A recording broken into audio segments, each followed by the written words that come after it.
The Andy Poland Show. We got to go after this with everything we got, figuring they're going to come with everything they got. I'll start off by saying I'm bored, I'm broke, and I'm back. The Andy Poland Show on ESPN 630 starts right now. It is the morning after the morning after, and some people still haven't come down. The Commanders are the talk of the NFL, and maybe even the sports world, with the World Series kind of turning into a dud after a spectacular beginning. But man, how did this happen so quickly? 2 years ago, this organization was in the toilet.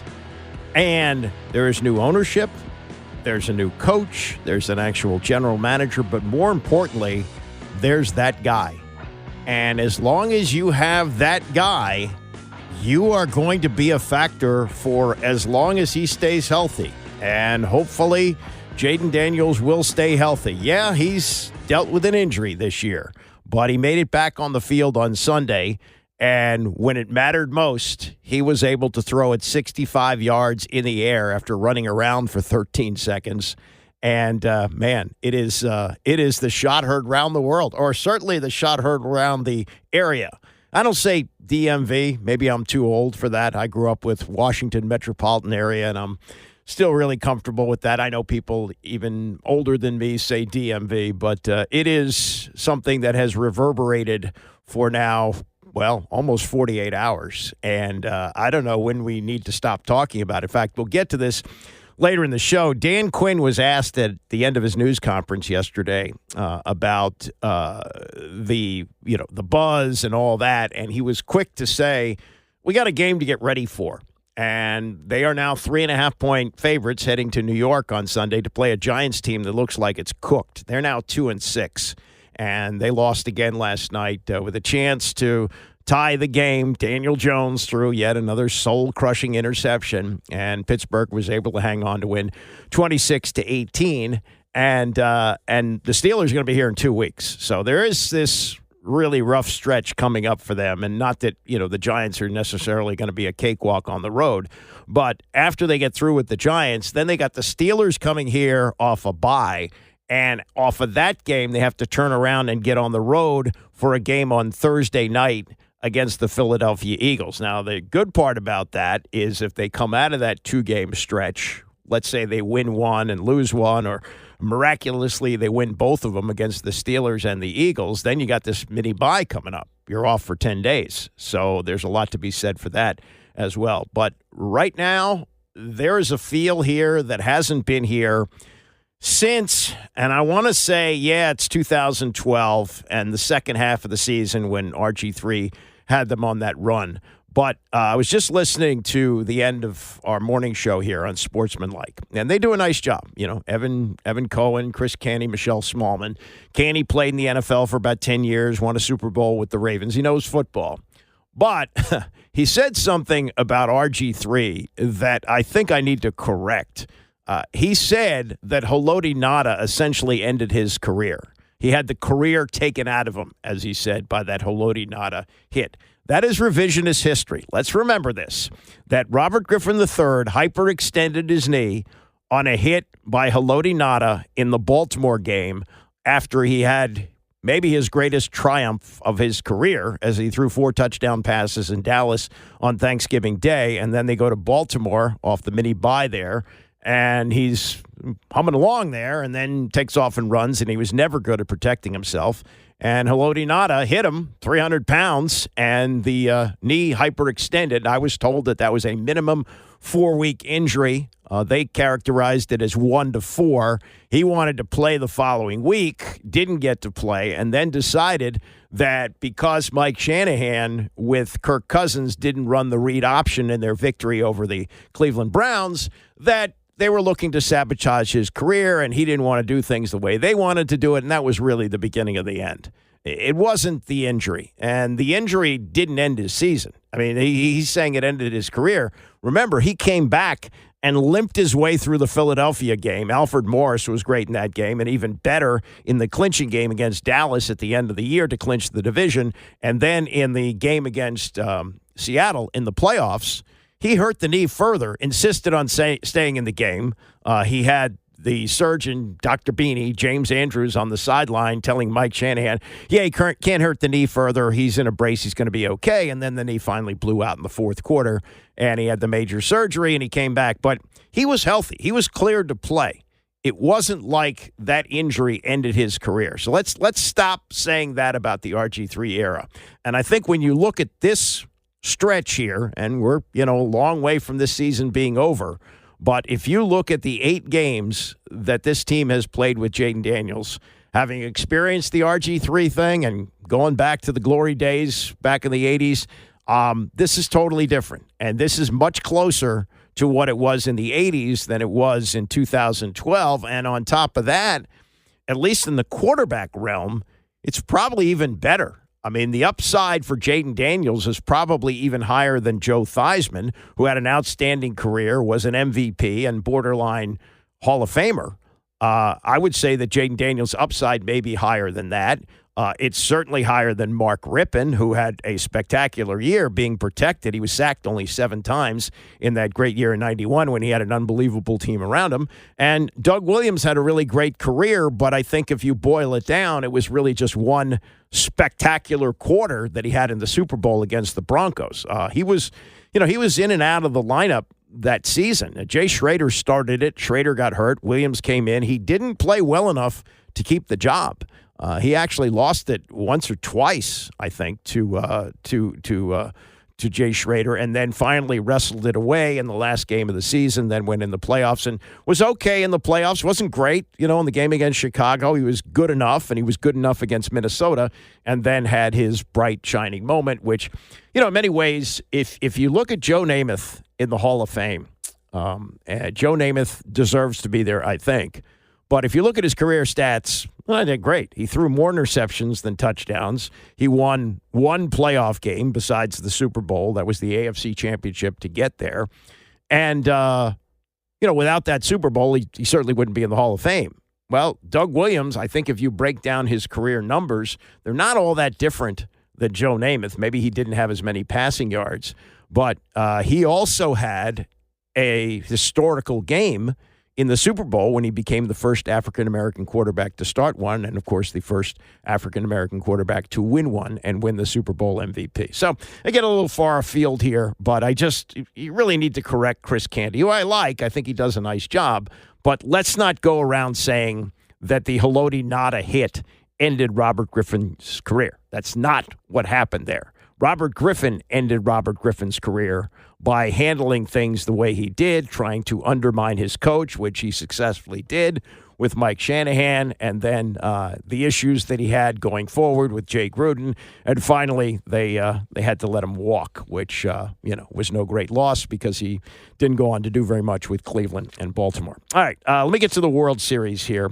This is a Yankee team's not hitting. I mean, that's really the difference here. Now, whether it's pitching from the Dodgers or the hitting from the Yankees, it's not adding up to much success. New York has a collective batting average of 186 in this series, and Aaron Judge, who is going to win the MVP in the American League, is 1 for 12, and he had the highest walk percentage during the regular season and has managed to walk just once in 3 games. So he's given them bupkis. And last night, Walker Buehler, in this modern age of baseball, this is how it's done.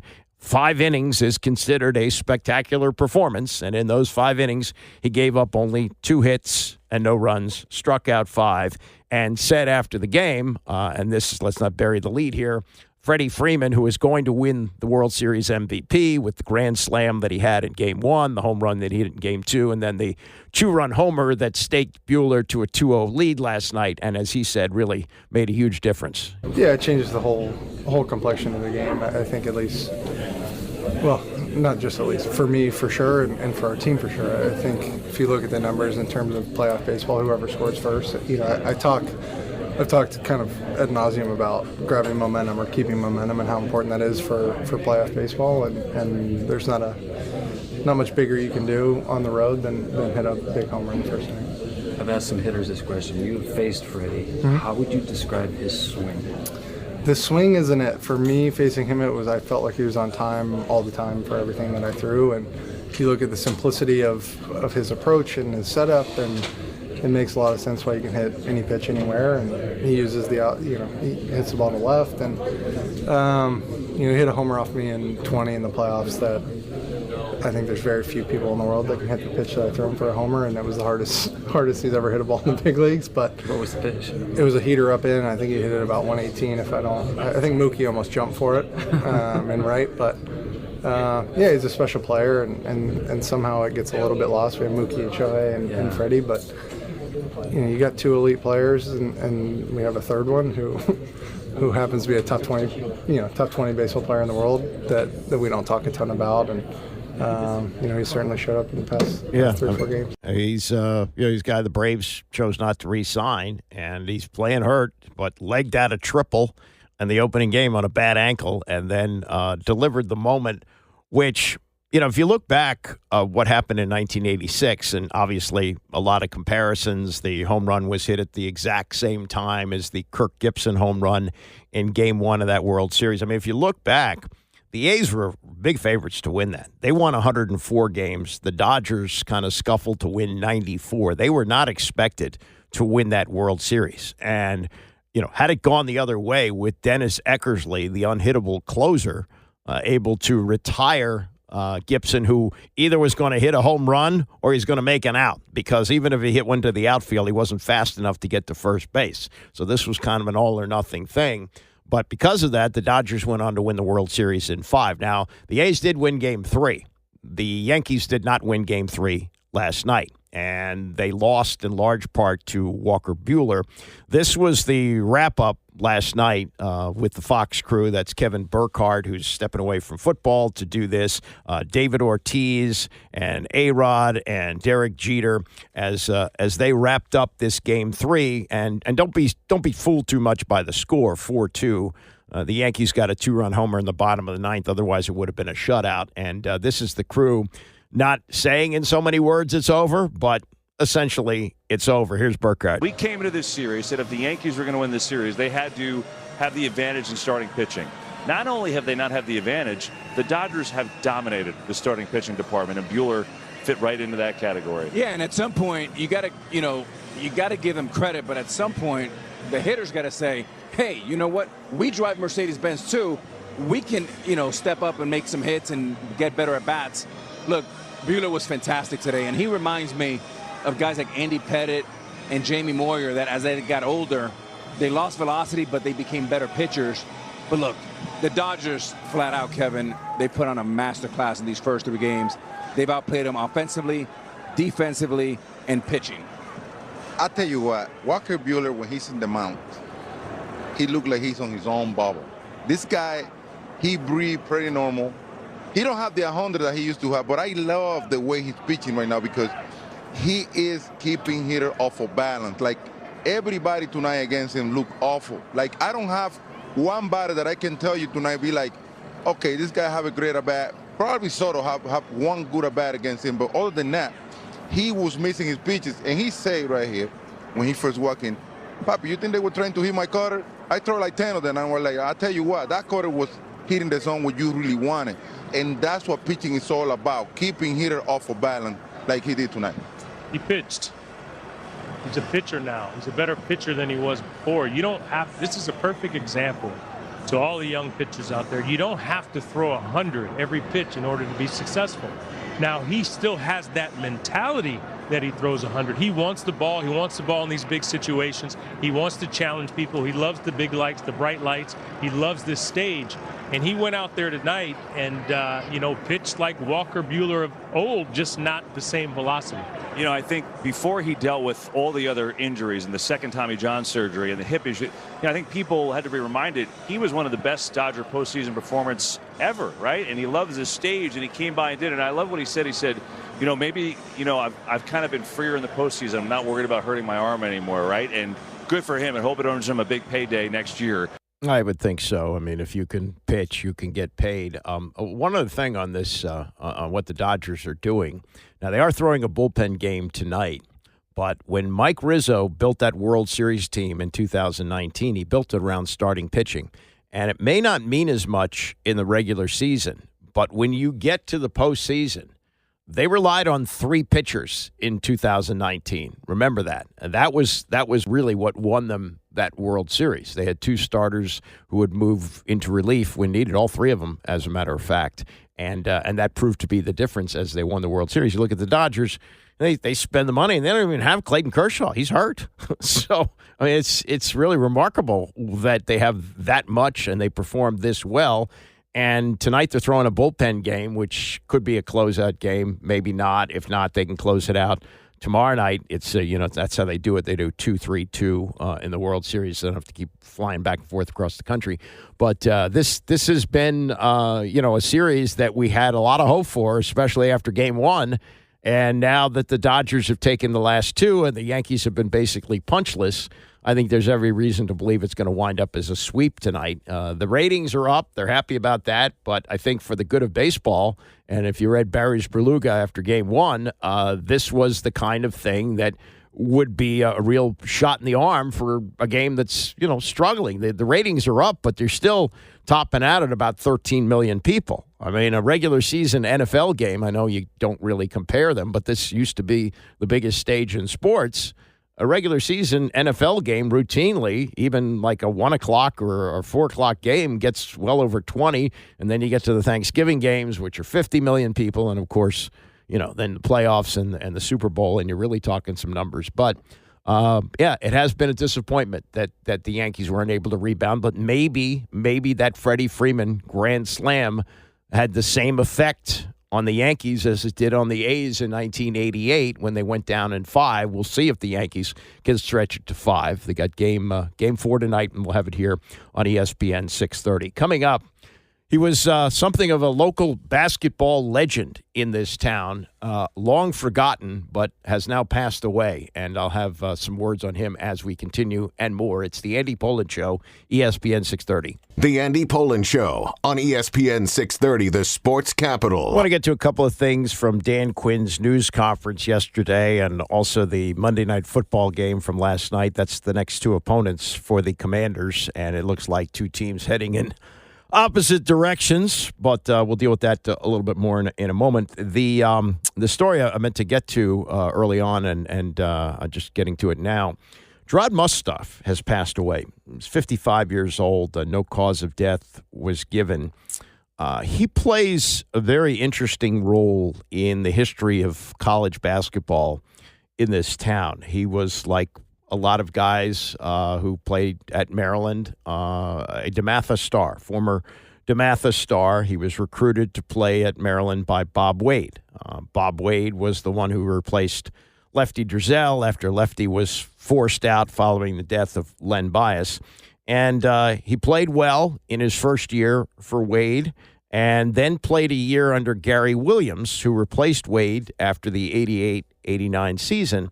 And Gary came into a situation where he thought there wasn't going to be any probation off the Bob Wade allegations that and essentially what happened was they gave a player a ride to class, which, you look at the NIL today and you really have to kind of laugh at this, but that was an illegal benefit. More importantly, when the NCAA came around and investigated, they lied about it. So they dropped the hammer on Maryland and when you look back on it, you go, God, they got that punishment for that?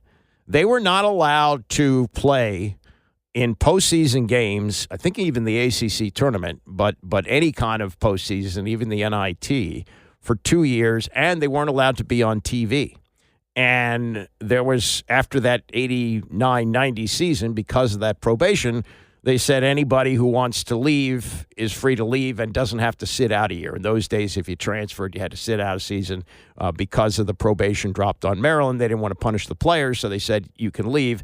And to his everlasting credit, and Gary has remained incredibly loyal to him, Walt Williams, his best player, stayed and made Maryland, I don't want to say competitive, but not nearly an embarrassment. They had double-digit wins, I think, the 2 years that Walt stayed during that probation. And then in 1992, he was a lottery pick, and he had a really nice NBA career, and he's back doing a variety of things in this area, including being a part of the Maryland broadcast. But Mustaf, rather than take the option to transfer or stay like Walt Williams with Gary, he decided to go to the NBA. probably wasn't ready for that. Even though he had pretty good numbers at Maryland, he averaged 16.6 points and 7 rebounds a game on some teams that had some really good players, and so he had the good background with DeMatha and Maryland. But in those days, 1990, it was kind of unusual for a guy at that talent level to leave after 2 years. Sometimes they leave after 3. Michael Jordan stayed 3 years at North Carolina. But he decided to go to the NBA, so he's the 17th pick of the New York Knicks, and they thought he'd give him some size and depth behind Patrick Ewing and Charles Oakley.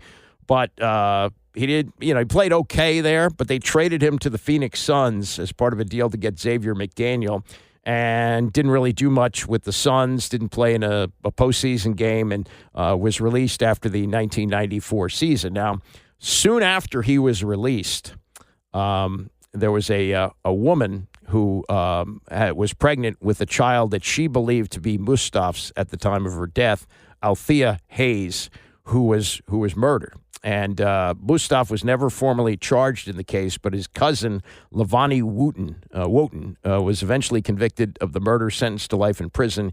Casey Skull, a Phoenix prosecutor assigned to the case, would later say that he was sorry that he couldn't take Mustaf to trial, told Sports Illustrated, "It's one of the biggest regrets that I wasn't allowed to try this case." Mustaf never played in the NBA again. He thought it was unfair, thought he was blackballed. He got invited to a couple of camps, Seattle, Charlotte. They cut him loose and wound up playing overseas in Greece and Spain. And then after his career ended, he founded the Street Basketball Association, and that folded. He devoted himself to running Take Charge, a program that his father founded designed to help keep teenagers in the D.C. area out of the criminal justice system. And, he has now passed away. Again, we don't know the cause of death, but 55 is awfully young to pass away. And the name, if you are of a certain age, have lived here for a period of time, and certainly remember that period of time of turmoil at Maryland when you had Lefty forced out, Bob Wade, who had never coached in college, was clearly in over his head, even though he had a great high school program in Baltimore, lasted 3 years. Gary comes in, and Gary was led to believe that there would not be any punishment off of this, and then got the worst punishment.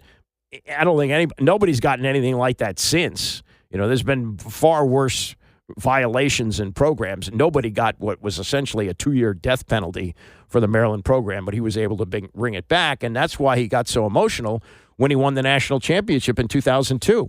And so when I hear the name Jerrod Mustaf, I think about the journey that Gary went through getting there in 1989, and then 13 years later delivering a national championship, and what an uphill climb that was in the best basketball conference in America, in the ACC, and to do what he did, and Jerrod Mustaf is a reminder of that period of time, and rest in peace, and his memory will live on as a great area basketball talent whose career didn't play out in the NBA like you would have expected it to. All right, the Monday night game last night. Daniel Jones, once again, the Giants are driving. They got a chance with a touchdown and a 2-point conversion to tie the Steelers and maybe take it into overtime. But he throws yet another soul-crushing interception to Benny Bishop, and that is the end of the game as they lose 26-18. Meantime, the Steelers, who will be here a week from Sunday, they go to 6-2 on the year. And for all of those who said, what is Mike Tomlin doing benching Justin Fields for Russell Wilson? Well, look at what Russell Wilson has done. Now, he wasn't good in the first half last night, but he was very good in the second half. Had one incompletion, didn't throw a pick, and was 20 of 28 with touchdown pass. And they also got that 73-yard punt return from Austin. So they win the game 26-18. They are obviously the discussion that takes place with Buck and Aikman and SVP after the game, as they always do. No real discussion of the Giants, who are part of just a malaise going on in New York. Not that it's bad to get to the World Series, but if you're rooting for the Yankees, they're in a hole that they're probably not going to climb out of at 3-0. And now both the Jets and the Giants are 2-6, a combined 4-12 halfway through the season. the season is essentially over for both teams. The season moves on for the Steelers with Buck giving a quote from Mike Tomlin to SVP as they discussed the victory. The quote coming from Mike Tomlin, who got criticism, again, for making a quarterback change, but seems to be vindicated by this. He said, "We don't have long-term relationships with quarterbacks right now." And that's because it didn't work out with Ryan Pickett. That pick didn't work out. He's now backing up in Philadelphia. They had Ben Roethlisberger here for 18 years, right, and he was tremendous. But now they've got Russell Wilson, and he made that change. I think Russell Wilson played really well. He played well against the Jets. He played really well here tonight, threw one incompletion in the second half. And if he gets hot, and you add that to this ground game and the offensive line that's gelling and the defense and the special teams and the head coaching of Mike Tomlin, I think there's a lot here to make them a really dangerous team the rest of this season. Troy, as we watched Russell as he exits the field off of a 8-point victory, it's the second consecutive game where the second half he really gets things going. I'm interested in your sense of what that says. I mean, this guy's played a ton of football, a ton of high-level football, and yet this is 2 weeks in a row where the second half there's like a different gear and a different confidence. Perhaps you could relate to that. Yeah, I think part of it early on is feeling out the defense. I think in general, you start as the game goes along, you start getting a better feel for what the defense is doing, where your opportunities are. But that's really been the way that the Steelers have been this year. And I think under Mike Tomlin, that's what they've been as well. Some of the adjustments, some of the things they do coming out in the second half, that seems to be when they really come alive. And that was the case again tonight. I agree with Joe in that, you know, Russell Wilson obviously had a tough go the first year there in Denver, and a lot of people wrote him off and thought that he was finished. But for him to come back last year, he played a lot better, and then to step in last week and do some of the things that he did. If you get the big ball back in the offense as they've had now the last 2 weeks with this defense, they've got a chance, you know. But obviously they've got a lot of good pieces around Russell. He doesn't have to be the focal point of what they're doing. I think that's a great point, and Joe is making it as well, right? If you can score on special teams, if your defense turns the other team over, you don't have to ask your quarterback to be superhuman. Wilson steps into a great situation. He started 2 games. They've won them both, and here they are heading into the bye at 6-2. There's one unbeaten, and we'll be listening to you guys call it next week from Arrowhead as Kansas City welcomes Tampa Bay. Look forward to seeing you guys there. Yeah, and before we go, you guys are good guys. You could have corrected me on Ryan Pickett, who went by the nickname of Big Grease. I liked that. No, I liked Ryan Pickett. But I meant to say Kenny Pickett, who's now backing up in Philadelphia. Going to do a cleanup on aisle 3 afterwards. You're a Hall of Famer. You're a legend. Mop. Yeah, get the mop. It's a guy is so insignificant now that if you get his first name wrong, it's not a big deal. Yeah, Kenny Pickett was a first-round pick, a local guy, came out of Pitt, right? Didn't even have to change stadiums, and they moved on. And that's the NFL. You don't have one, you move on, which makes what's going on here is so incredible that they have been searching for essentially a franchise quarterback for the last 40 years. Joe Theismann's last game, 1985.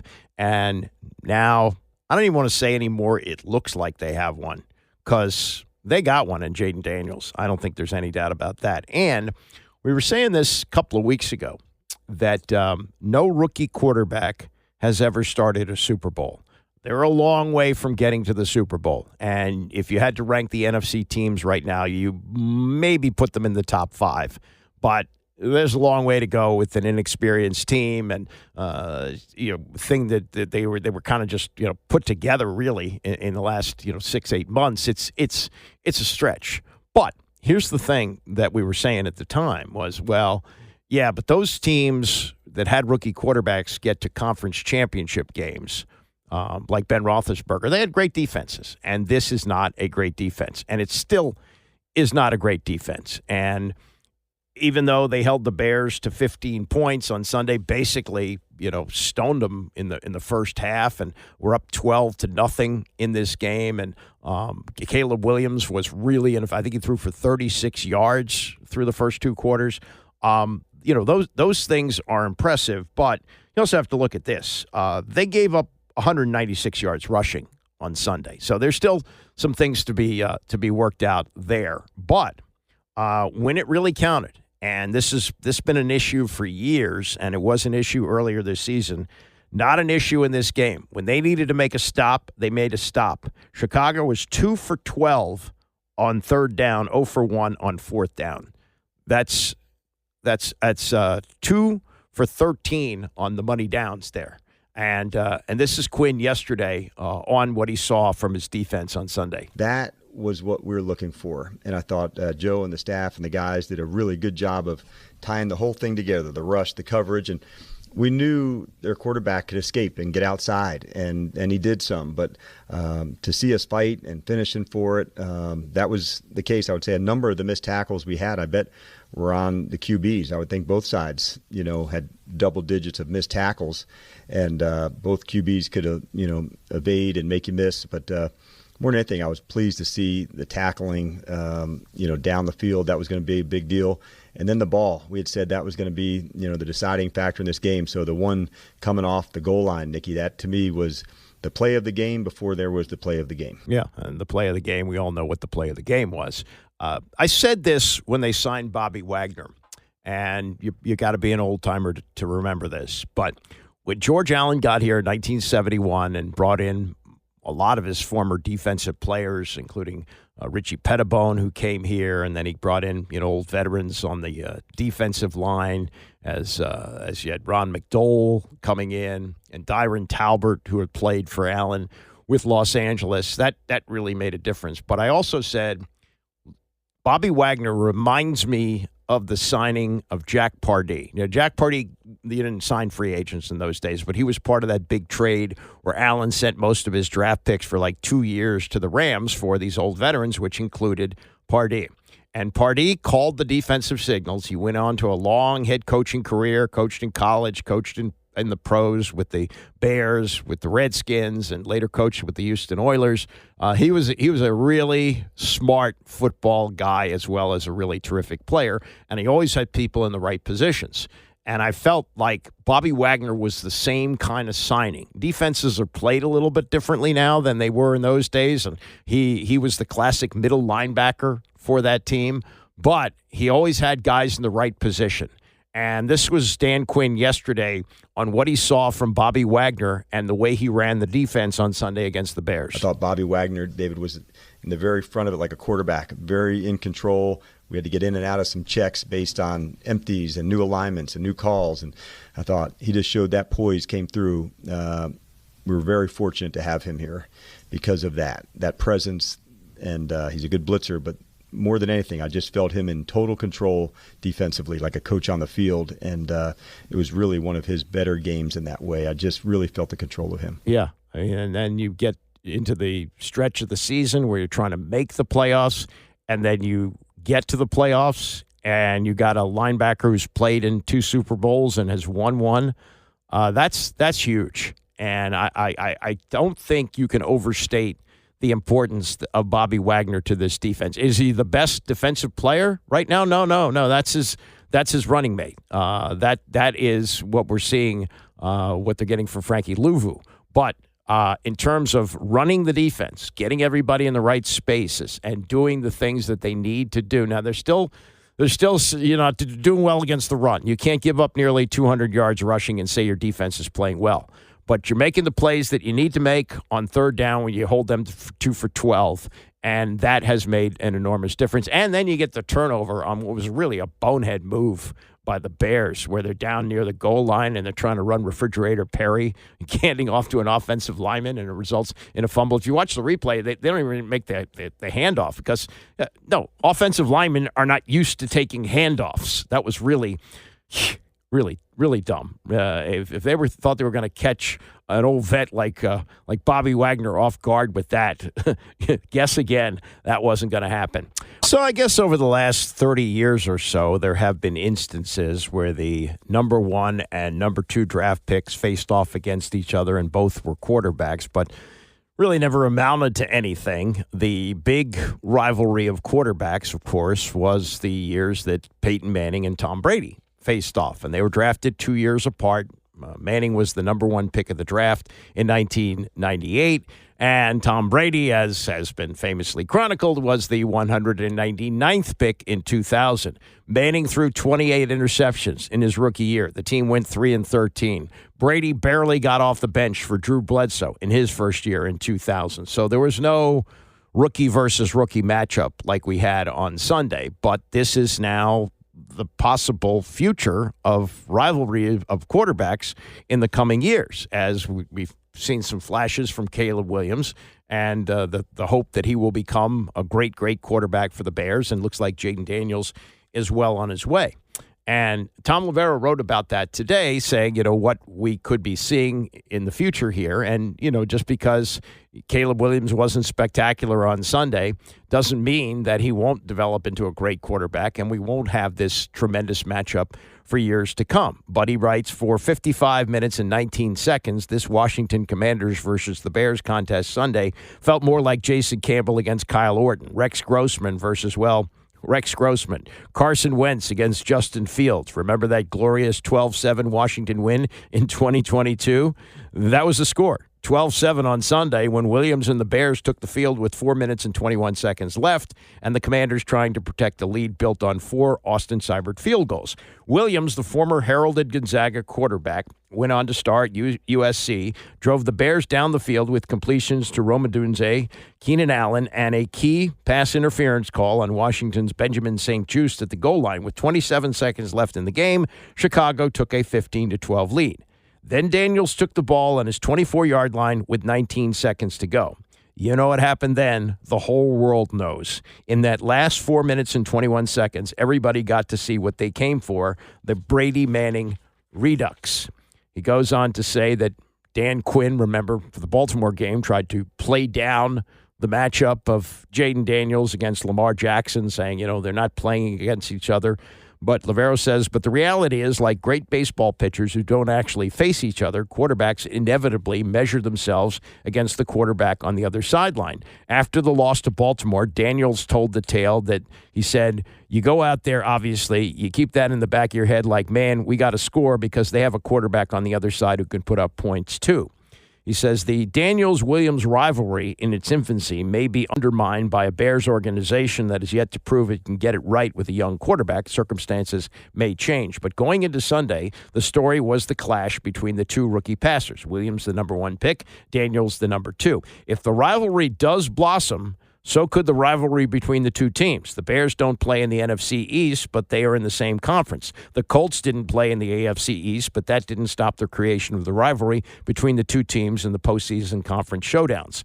And, as he points out, people were shouting MVP, MVP as they were leaving the game on Sunday, and that MVP was obviously for Jayden Daniels and not for Caleb Williams. So it's something to think about. Now, here's an analysis of the two quarterbacks from someone who does that for a living. Daniel Jeremiah, he was a college quarterback at Appalachian State, and he now works for the NFL Network. He's a former scout, and his specialty is really analyzing QB play. So after looking at the All-22 and the tape from the game on Sunday, this was his analysis of the two as he appeared on the Rich Eisen show yesterday. Jayden Daniels, even against a great defense like that, and I know they didn't result in touchdowns early on in that game, but they moved the ball well.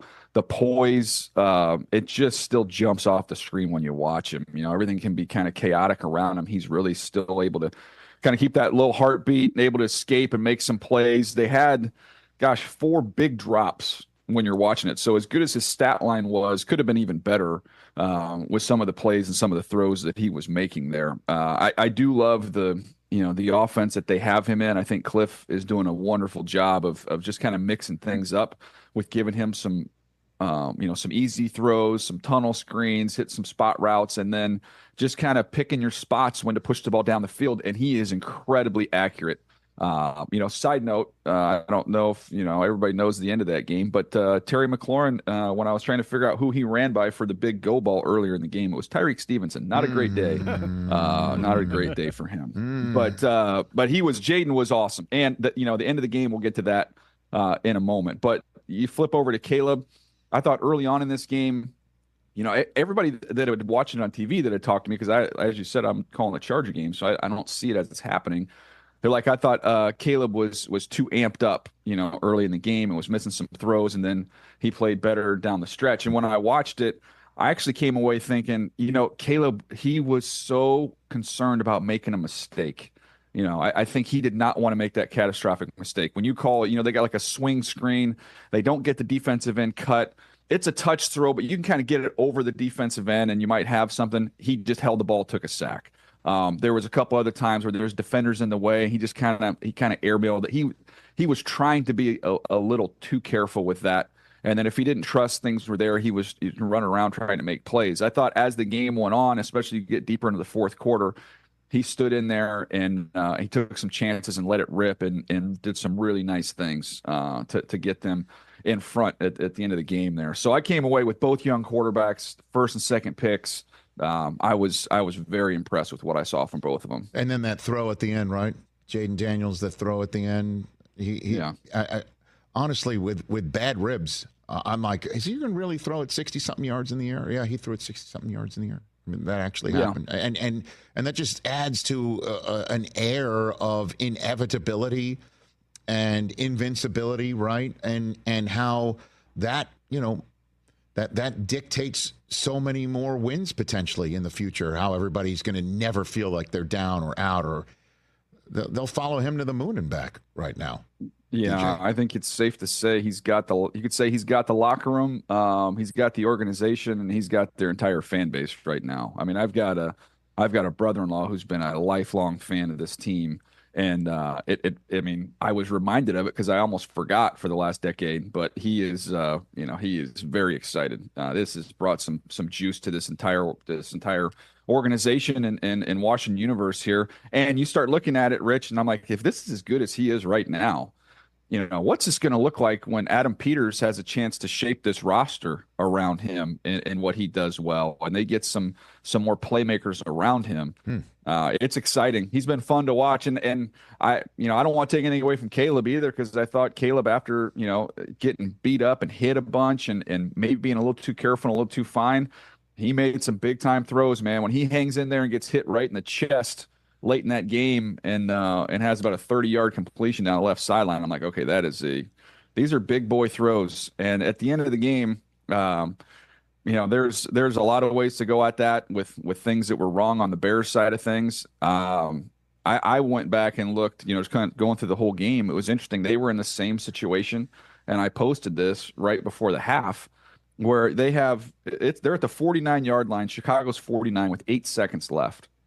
Chicago protects the sideline with 3 defenders on each side, knowing that, okay, 15 yards puts them in field goal range. We're not going to allow them to get a free 15 to get points here. And that's with 8 seconds left. Then you go to the end of the game. There's 6 seconds left. They're at the Washington 35. And, I mean, as I'm watching tape, I'm like, okay, well, the goal here. The goal is to get towards midfield so you have a shot at a Hail Mary. So you've already proven this defense. You can trot that out there, protect the sidelines, do not let them get within Hail Mary range.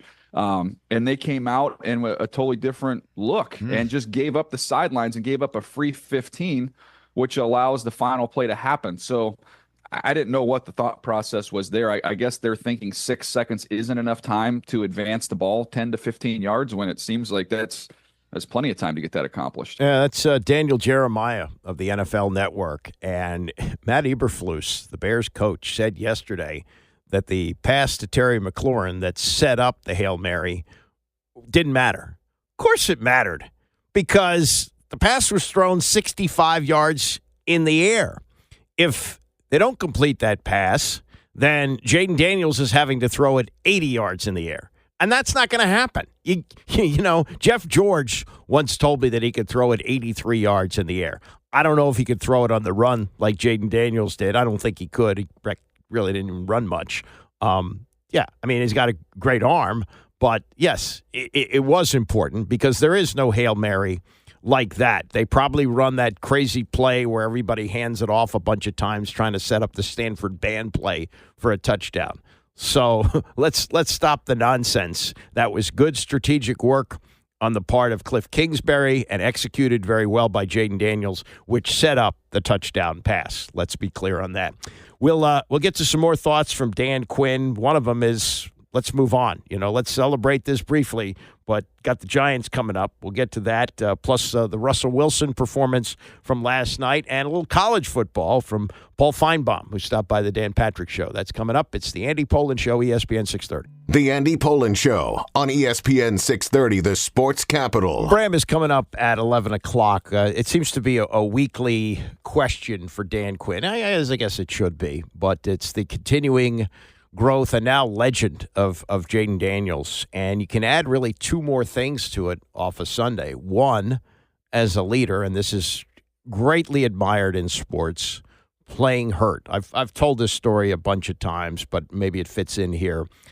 When they did the 30th anniversary of the Super Bowl, they invited some of the great players. They named like an all Super Bowl team, and some of the legends were there, Bart Starr, Joe Namath, et cetera. And Joe Jacoby was invited because he played in 4 Super Bowls and won 3 of them and was a great player on those teams and was instrumental in John Riggins winning the MVP in the first one that they won as they opened up the hole where he had that touchdown run, the 43-yard touchdown run, which is the greatest play in franchise history, yada, yada. Anyway, when he got back from that, I said, who were you most impressed by meeting? Again, there are 30 players there, some of the greats of all time. And he said, Jack Youngblood. Jack Youngblood was a really good linebacker for the Rams. Played in 1 Super Bowl, which he lost. But I asked him why. Why of all the great players that were there, why was it Jack Youngblood? He said because he played in the Super Bowl with a broken leg. And that is what players admire. So he earned a lot of points with his teammates, sucking it up and playing with whatever kind of pain he played in on Sunday with the rib injury. And then, of course, number 2 is throwing the touchdown pass, the Hail Mary pass, which is still being dissected constantly on TV. Anytime you turn on a TV today, you're probably going to see that play if you go to one of the sports channels. They're running it nonstop. They ought to just put it on a loop like a Yule log. But it's really remarkable how much discussion that is getting 2 days later. That's how big it is. But the question yesterday to Quinn, it's a weekly question. Well, what about this guy who seems to be this incredible combination of youth and leadership? Yeah, it is rare because it has to be proven, over and over. And Jayden has continually done that, during his time here to show early on as a veteran, hey, is this guy going to help us? And what is there? And you're just constantly, being put to the test to see how you'll respond and how you'll go. And so he's really earned that respect, from his teammates, and that's why they also want to fight so hard for him. Some of that does come from his humility. You do see him pushing it all back to the guys, and that is a skill in itself that he has that his teammates just absolutely would just fight at the drop of a hat for him. They respect him that much. Yeah, and this has led to this team now becoming more than relevant. It's the talk of the NFL. It's the talk really of sports.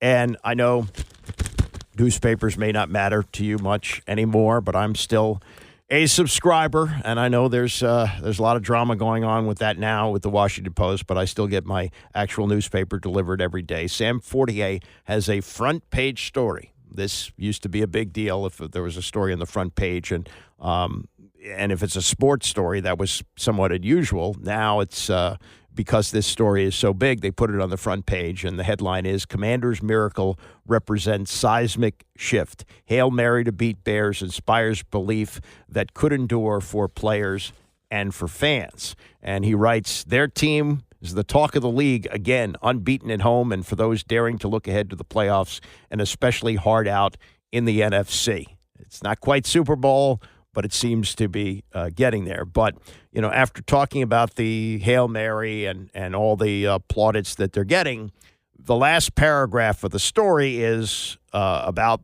after the game is over, within hours, they would begin preparing for the New York Giants, but this play would endure, helping them believe that they can do anything.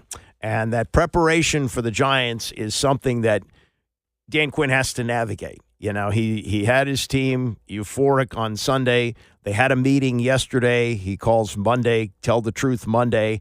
And I'm sure the message was, hey, guys, we got 9 games to go. We haven't won anything yet. We're 6-2. Everything is going great right now, but let's not get too high on ourselves. We got work to do. It was so much fun, man. It must have been 100 hugs given out to whoever you were standing next to. It was that kind of moment and vibe. As today goes, it's really important to get back into the process. And we talked exactly about what you're describing, to refill the tanks emotionally, physically, and stay right into our process, what happens on a Monday, because to tell the truth, Monday is literally about getting to that. It's what's the lesson, what I'm going to learn from it. And then the last piece of that, Liam, the most important piece probably is how do I apply it? Because if just learning it is not enough, it has to be applied. And so what's the lessons that were for you in that game? Might have been a technique. It could have been a communication. It might have just been a skill, but it has to be applied. And so that's what we hit on today. And then it's important because we like going right back into our process on Wednesday and Thursday and Friday. We have a precise nature in getting ready, and so we're not going to back off of that. Yeah, and this is the classic game that the Joe Gibbs coaching really showed its best, especially in the first go-round. That here they're going to be 3.5-point favorites on the road, so technically a neutral site, 6.5. A Giants team which looks like a mess. They lost again last night in Pittsburgh. They're 2-6. They're out of it. Everybody's dumping on them in New York. It's they've been thrown into a bucket with the Yankees, who are down 3-0 in the World Series, with the Jets, who are 2-6 and just lost to the lowly Patriots, and now the Giants at 2-6. And Joe Gibbs would be saying, hey, these guys, they got a lot of great talent there, and, we're going to have to play on the road, and those fans in New York are going to be crazy, and it's going to be tough, and we're going to have to, that would be his message. Quinn has a different way, a different style, but that's the same message he's trying to deliver to the players. Whatever you did last week, and we had a miracle to beat the Bears, but let's not get too high on ourselves right now. We got a game that we got to win. You keep collecting them. That's 7 wins. That gets you closer to 9, which may be the magic number, maybe not. I think 10 would pretty much guarantee a playoff spot, and that's still 4 more wins with 2 games against Philadelphia, 2 games against Dallas, and 1 against Pittsburgh. And I know you don't look 2 games down the road, but the Steelers, for all the hand-wringing about the quarterback mess that they supposedly had with, two discards with Justin Fields and Russell Wilson. Well, they went 4-2 with Fields, and to the surprise of many, Mike Tomlin went with Russell Wilson. And Russell Wilson is now 2-0 as the starter with the Steelers, and had a kind of a rough first half last night against the Giants, but responded with a great second half and finished with only 1 incompletion in that second half. And then after the 26-18 victory, talked to ABC's Lisa Salters. Well, Russell, you guys made it interesting. Just what did you think when you saw Beanie come up with that interception? I mean, he's so clutch, man. He's been great all year. Obviously, TJ making a big play the drive before.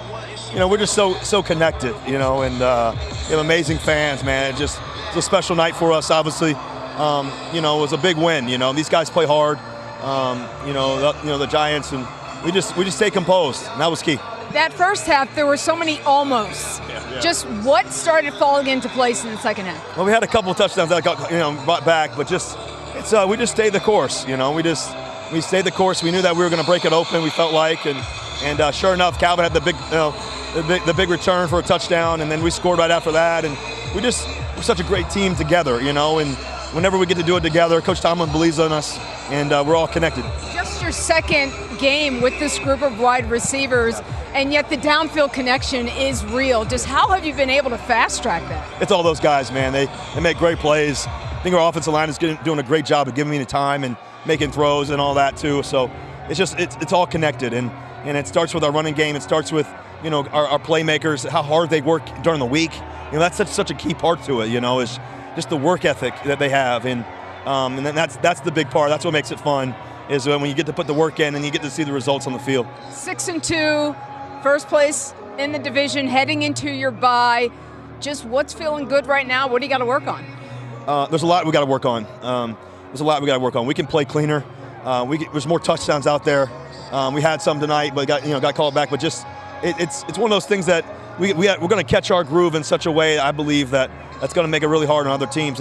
But we got to understand that it's a humbling process, and being 6-2 isn't our end goal.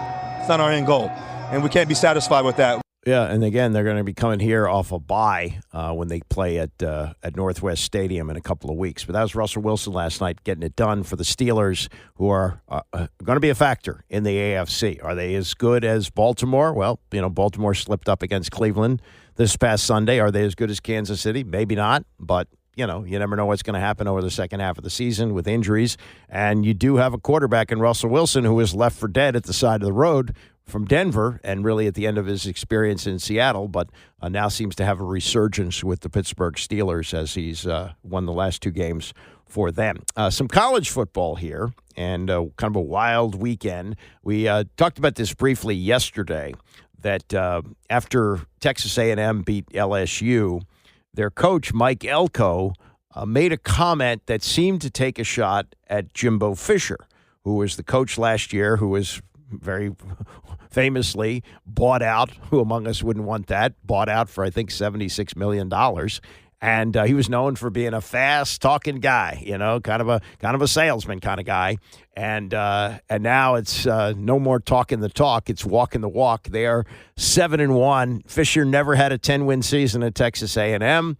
Right now, Mike Elko is on track to win 10 by Thanksgiving. And when Paul Feinbaum from ESPN went on the Dan Patrick Show yesterday, they started out with the comment that Elko made after knocking off LSU on Saturday night. We're very honest. We're very open. And this is a real program. It's not fake. It's not a politician running this program, talking fast and BSing everybody. This is a real program. And for all the recruits out there, this is a real place. And if you want to be really good at football, this is a really good place to be. Who are the candidates, Paul, that he could be talking about?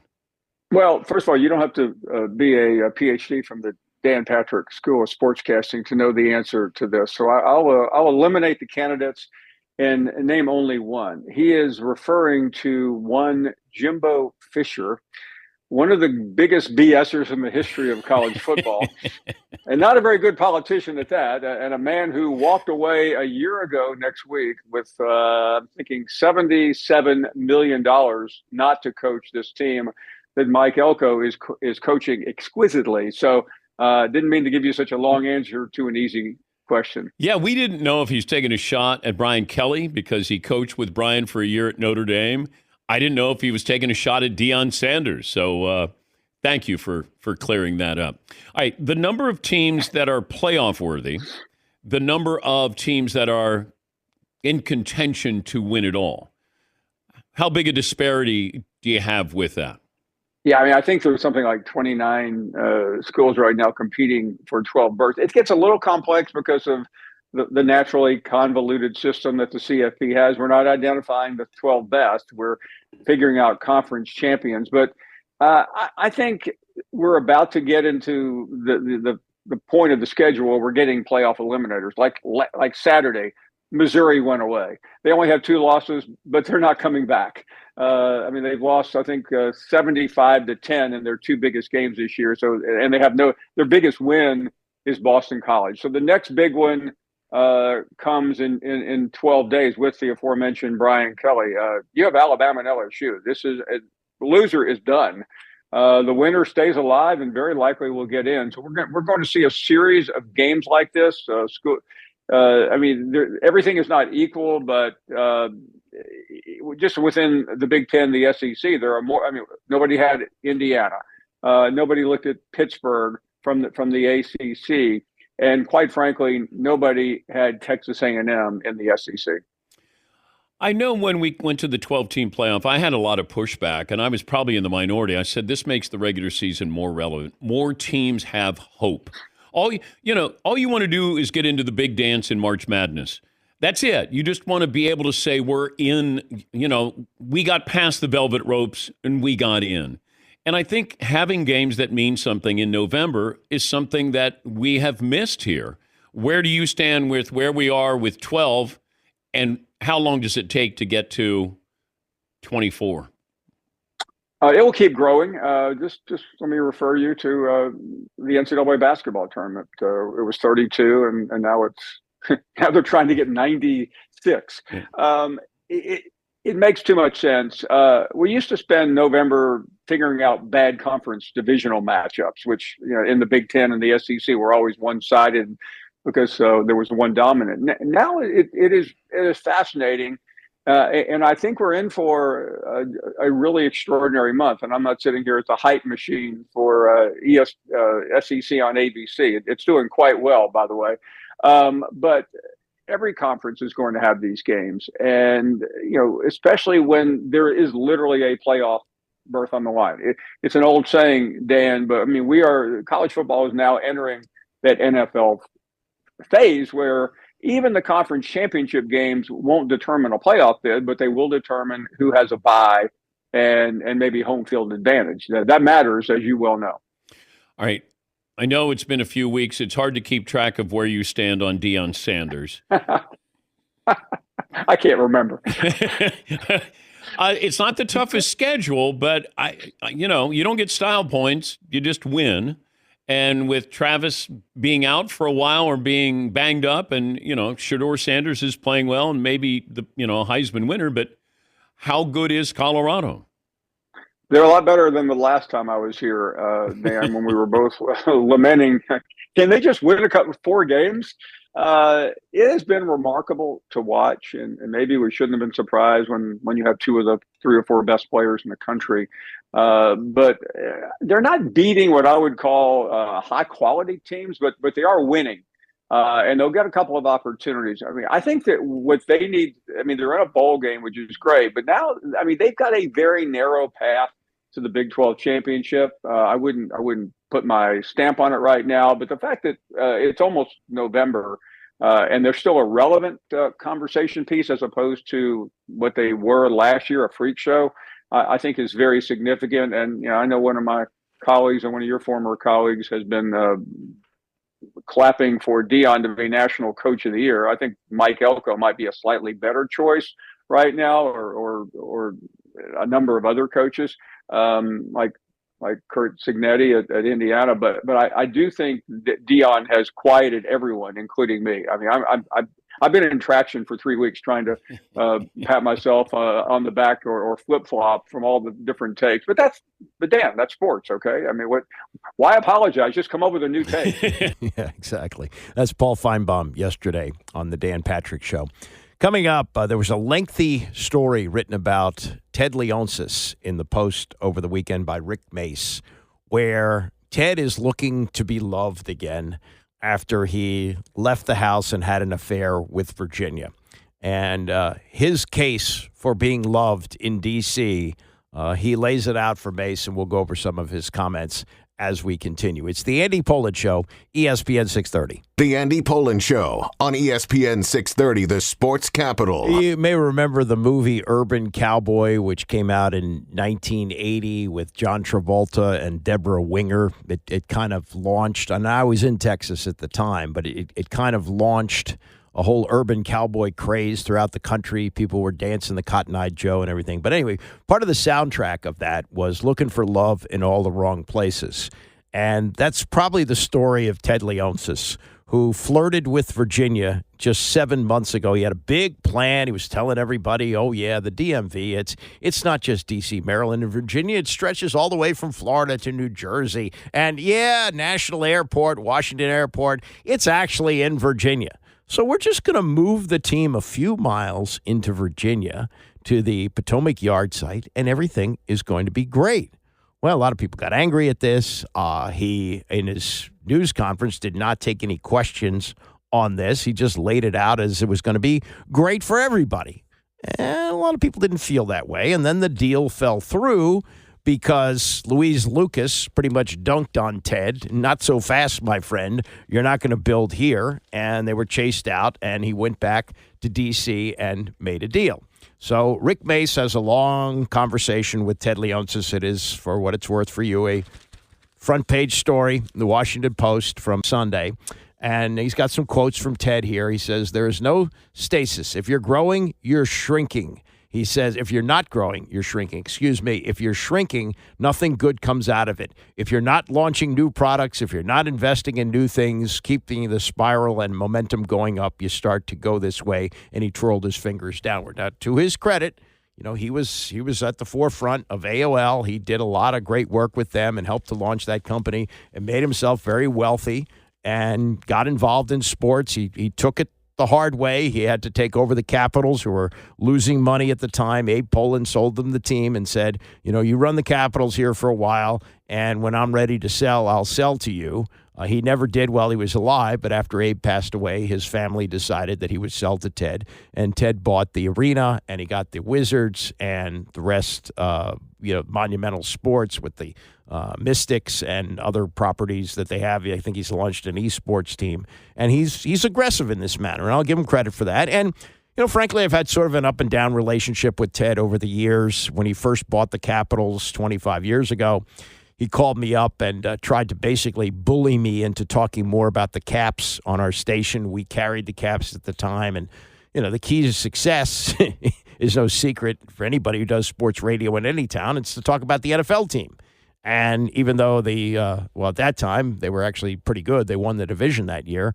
But, they've been a bad organization for a few years, and this was early in the Dan Snyder tenure. We didn't know what was ahead, but that was what we talked about. And still, if you listen to sports talk in this town here or anywhere else, we spend most of our time talking about the Commanders, whether they're good or bad. So, he wasn't going to do that, and he tried. I give him credit for trying, but no, he wasn't. He told me that I said, we do talk about the team a lot. They were then the Redskins, but the research we do tells us that that's the most important team in town. He says, you can make research say whatever you want. It's a self-fulfilling prophecy. You talk about the Capitals, you'll see people get interested. No, hockey doesn't work on sports talk radio. But, okay, he's been a good owner for them.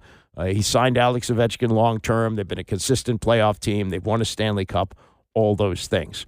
But as Mace writes here, the dust hasn't fully settled from that tumultuous 15-week period that rattled the region, exciting some fans in Virginia and deeply upsetting many from D.C. and Maryland, not to mention civic and business leaders who feared losing an important anchor in downtown Washington. Yeah, that's right. If the Caps and Wizards left, you're talking about, 80-some dates a year, along with, the other parts of the importance of the arena and so forth and so on. And so Ted goes on to say in this story, he says, I'm happy that we're staying in D.C. It's the right thing for the city, but I have commitments to the players, the fans, the sponsors, and our business. That's why I'm nervous about it. That's why I'll keep working 20 hours a day. Okay, you do that. But he's also talking about buying the baseball team. So it's not like his plate is completely full here. He was caught off guard when the proposal to relocate across the Potomac River to Alexandria upset so many. He felt he was making a prudent business decision. Others took the news personally. Quote, I was honestly, still am, taken aback that the 3 miles was, you're a traitor, but I have to listen to that. Well, Ted, you've been here since you started college at Georgetown over 50 years ago. Don't try and snow us that it's only 3 miles. Big difference. Going over the river, the traffic, everything that goes along with it. Please, let's stop that. We know better than that. You know better than that. Then he's very upset with Tony and Wilbon for the stance they took when it was announced that he was moving the teams to Virginia. And Wilbon said at the time that Leonsis had turned his back on Washington, and Tony Kornheiser called it villainy on his podcast, which you hear here every day now at 2 o'clock. He says, don't tell me that there's a lot of money involved, Tony said. There's profit involved. There's money involved where he is now. If his teams were better, maybe they'd make more money. In retrospect, Mace writes, the proposal never had a chance. It didn't publicly die until March 27th, but was on life support from day one. And he goes through the whole Louise Lucas thing where she was able to pretty much, kill the whole thing. Ted is kind of unhappy about the way that went down as well. He actually made a bid. I didn't realize this. This is news to me, that he was going to put the G League team in Portsmouth, which is the jurisdiction Louise Lucas represents. Oh, goody. A G League basketball team, which basically draws flies at their arena the one in Southeast. Good, I'll give you that. Lucas confirmed that the G League offer, though Monica Dixon, Monumental's president of external affairs and chief administrative officer, said the Mystics were never included and the G League was never mentioned, was mentioned only in preliminary conversation at the very start of the talks with Virginia, and was an expansion of the bill, and in fact was never part of the process at all. The G League offer didn't move Lucas anyway. Good for her. Ted did meet with her at the 11th hour trying to save the deal. He called her a badass, which was a compliment. She took that. He said he found her charming. But according to Lucas, they both knew or should have known that the die was cast. Sure enough, hours later, she tweeted a photograph, a Photoshop meme of her standing over a grave with the headstone reading Youngkin and Leonsis $5 billion arena. And then he said, she wants to meet me here.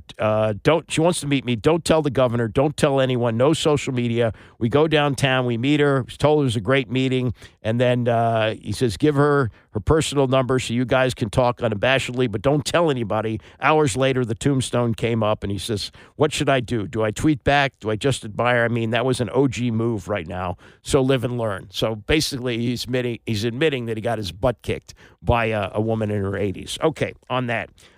More on Ted's personal feelings about that. As the deal was unraveling, Leonsis was back in Washington and just finished up a meeting downtown. It was a clear, pleasant day, but he was still reeling when his car turned and made its way up New York Avenue. Those in the car remembered stopping at a traffic light where they watched a man step into the road, drop his pants, and defecate in the middle of the street. Wow.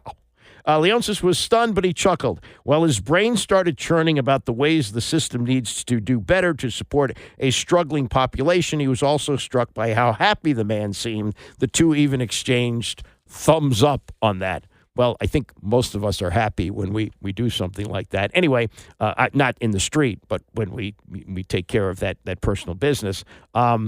Anyway, Leonsis said, I mean, he wasn't worrying about a thing. His worries and concerns are much different than mine. This guy's taking a dump outside on a beautiful day, and I'm wondering what it's like to change places with him. Can you imagine? Well, we're not going to feel sorry for you on that.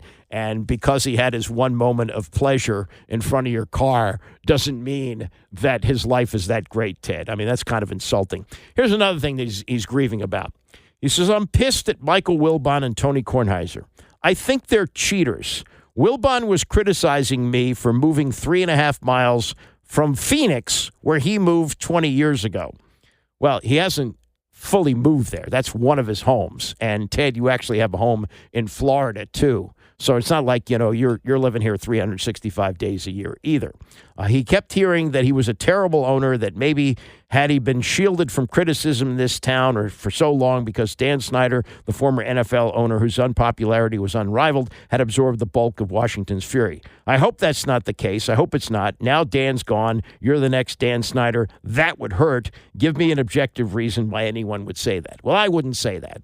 But he did benefit, there's no question, from not being Dan Snyder for the 25 years that they synced up as owners in this town together.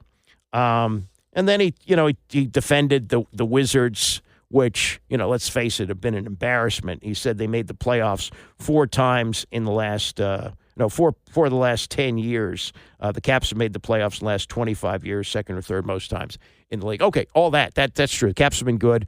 But it's no great shakes that the Wizards made the playoffs, and part of it was mismanagement of the team, that you kept it competitive enough to get to the playoffs. That's not what the NBA is about. It's about winning championships. And now you finally hired people who are telling you we're tearing it down to the studs, which is what they're doing. They won 15 last year. If they win 20 this year, they got one last night, that'll be a big deal. And then he talked about, buying the Nationals. He said, if you have a really successful business, $1 billion business, you can make those investments and you choose the priorities. My priority, we would never lose a great player for money. We have those resources. Yeah, well, you tried that with Bradley Beal and that didn't work out, did you? It worked out long-term with Alex Ovechkin. I would say, that you've been a consistent team and you won a Stanley Cup, but it was a long time coming with him. And while it might he might have been, had he been the owner, that they might have kept Juan Soto, doesn't mean they necessarily would have had a team to win the World Series. So let's as you stand back from that, and not having been involved in baseball, don't be so sure that you would have a great team just because you kept Juan Soto.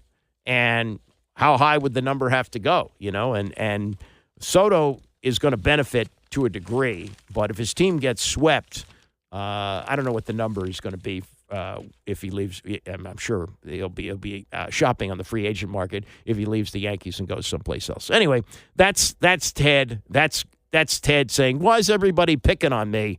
Well, let's look at the totality of the situation, Ted, and I think a lot of it was deserved. All right, I am going to take some time off. My son is getting married this weekend, so I will be off the rest of the week and the first 3 days of next week. I'm not usually off for that long, but the wedding is in Cabo, and there's a lot of traveling involved. So I will see you a week from Thursday at 9 a.m. Bram is coming up next.